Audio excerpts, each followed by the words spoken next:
Testing every exposed student can be resource and labor intensive. Across the country, rapid antigen tests are sold out from many major retailers as schools and employers are increasingly requiring their students and employees to undergo regular testing.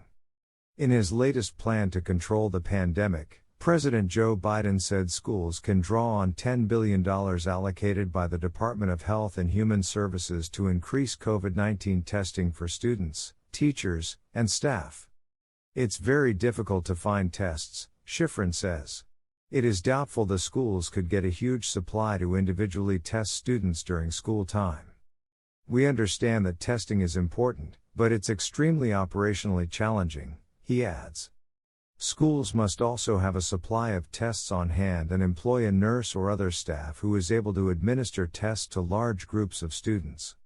Testing is only one of several tools for COVID-19 prevention.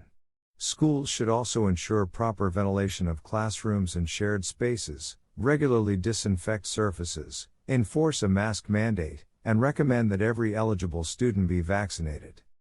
The CDC recommends quarantine if an unvaccinated person has been within 6 feet of an infected individual for a total of at least 15 minutes over a period of 24 hours.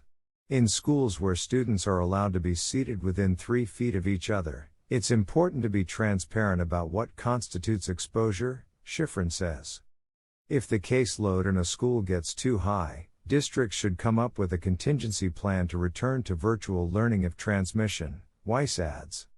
We have to be very sympathetic to the viewpoint of the students, their families, and teachers in terms of trying to provide in-person education, he says.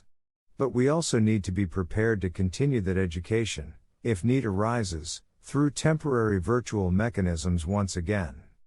The information in this article is current as of the date listed, which means newer information may be available when you read this. For the most recent updates on COVID-19, visit our coronavirus news page.